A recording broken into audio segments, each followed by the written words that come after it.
Coming to you from somewhere on planet Earth, it's UFO Busted Radio with Manny Moonraker. I'm Census Clark. And now for your host, Manny Moonraker. Hey, welcome to UFO Busted Radio. This is episode number 72. I'm your host, Manny Moonraker. And I want to say again, thanks to Christopher Farley for joining us last week. And I hope everyone gets the chance to go to the Facebook and the links in episode 71's information, and you check out the film, The Alienators. In the meantime, however, we did have some questions, a little bit of interaction after the interview. So I figure we'll open the show just by just kind of like talking about that.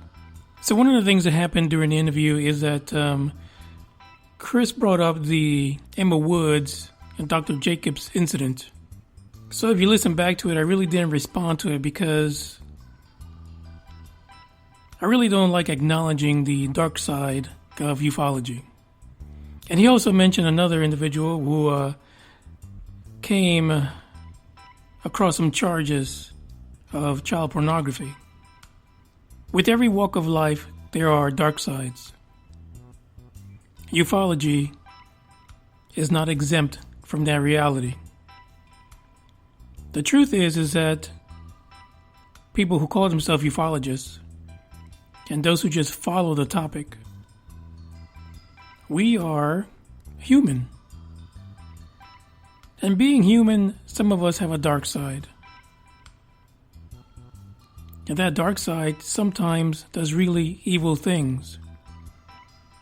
And sometimes those individuals might think that they're doing things in the name of ufology because it's going to advance the pseudoscience.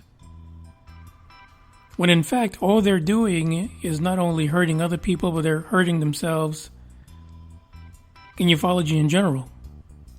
The truth of the matter is that this is a phenomena which is truly, by all means, undefined. We don't really have predictable incidents that we can use to truly measure and define what is a UFO or an extraterrestrial. In many ways, all of the evidence is circumstantial. But yet we do have individuals who report abductions almost every day of their lives. They report some kind of an incident, markings on their bodies, missing time. But yet, we have very little in the way of solid evidence. And I can understand why someone like Christopher Farley would think there is something missing. And the fact is that we all think that. We have basically what comes to hundreds of years of evidence of things flying in our skies which cannot be explained as natural phenomena. But yet here we are, 2017, and we're still messing around with the idea that we don't have solid evidence. One of the things that Christopher Farley brought to light is the fact that there are certain people in ufology, and we talk about this all the time on this podcast, that take advantage of the unknown, right? They take advantage of the fact that you want to know, that you want to research, that you want to hear information, that you want to see visual evidence. Was that Dr. Jacobs? We know he crossed the line because of the way he used psychology. And we know that Emma Woods became very aware of this. And unlike many who are victims, she came forward and she let it be known what was going on. So no, don't get it confused. Your people who are ufologists, who study ufology, are not saints. They do have an evil to them. Not all of them, but there are those. So whether they'd be in politics or doctors somewhere, or whatever walk of life they would have taken, just because they're studying ufology doesn't make them any worse or any better. They're still human. And as humans, some of us, we take that darker road.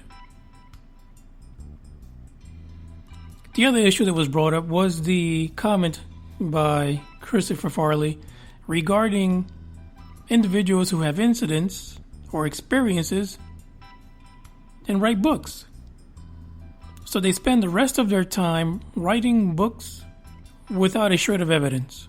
The truth is that the book might be the only outlet to reach a wider audience. For those of you who are experiencers, you know, the moment you tell someone that you've seen something, that you've taken a picture of something, the reactions, more than likely, will be that of disbelief.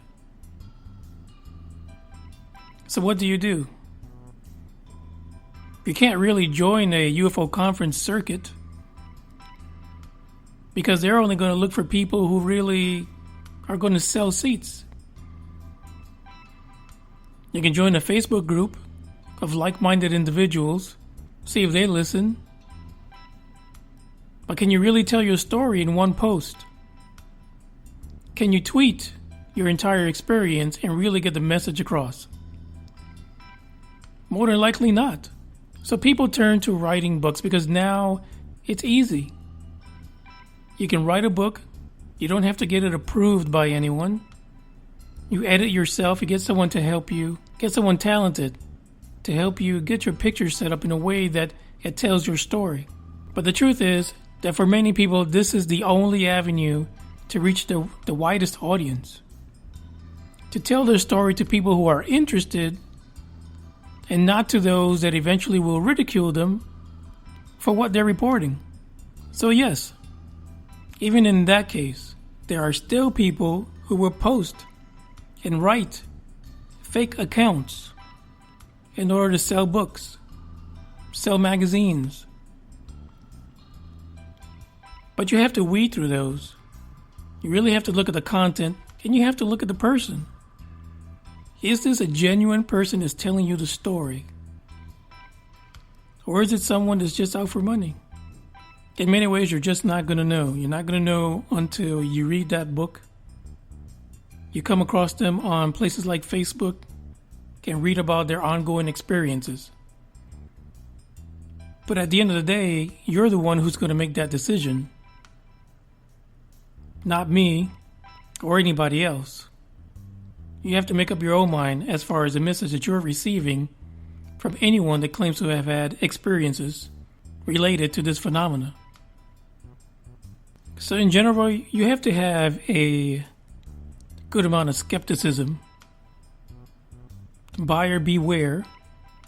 Do your own research and apply some common sense to what you're reading. If the story is too good to be true, maybe it is.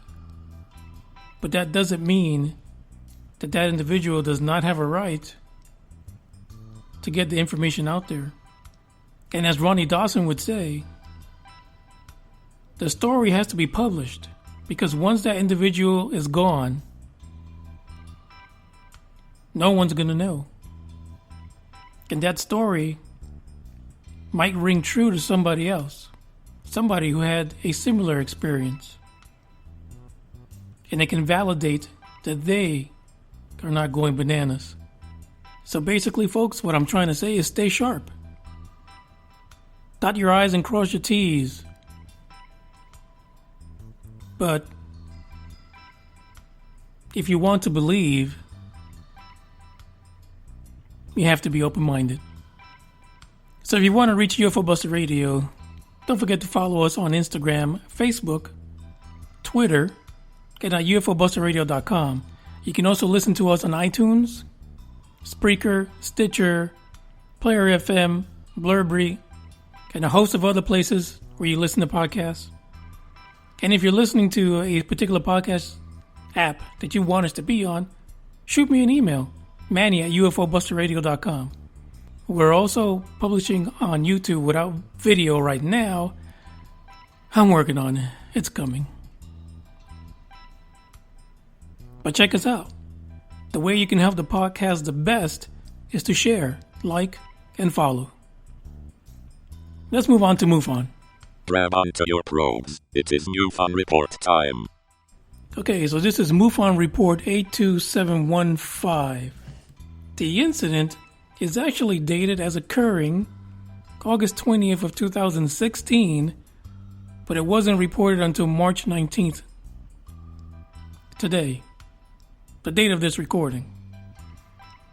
The city is Whitesboro, the state is New York, and the description is, I spotted this dog-bone object in my backyard. Now when he says backyard, if you look at the picture that's attached to this, he or she is standing in the backyard, but the object is way up in the sky. So the description says it appeared to be two white and black objects, possibly round or hexagonal, connected together and tumbling while traveling in a straight line. So what I have been seeing lately in MUFON is that people are taking the time to take pictures and record video.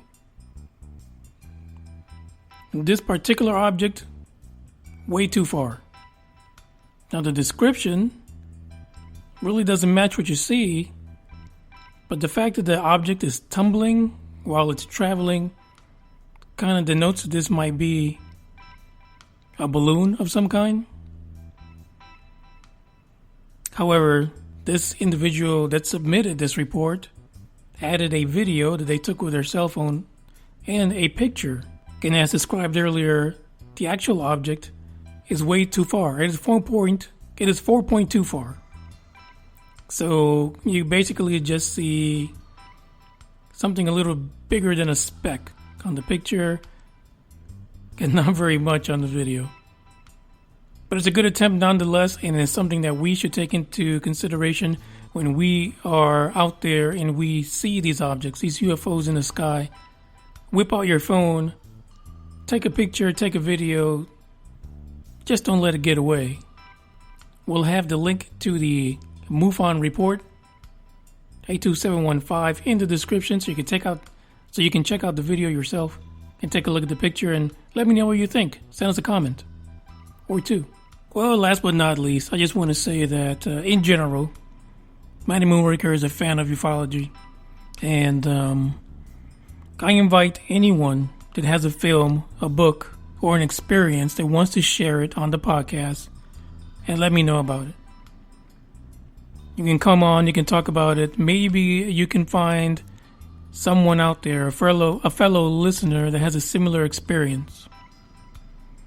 Either way, we invite you to contact us. The information for contacting me is in the description. You can also, like I said, send me a comment somewhere, wherever you're listening to us. In addition, just as a reminder, I will be at the Aurora Alien Encounter on April 22nd, along with Ronnie Dawson, and we really plan on taking this experience in. It is the 120th anniversary of the Aurora crash, and it's going to be a great event with lots to do. So I'll have the link to where you can purchase the tickets and read more about the event in the description as well.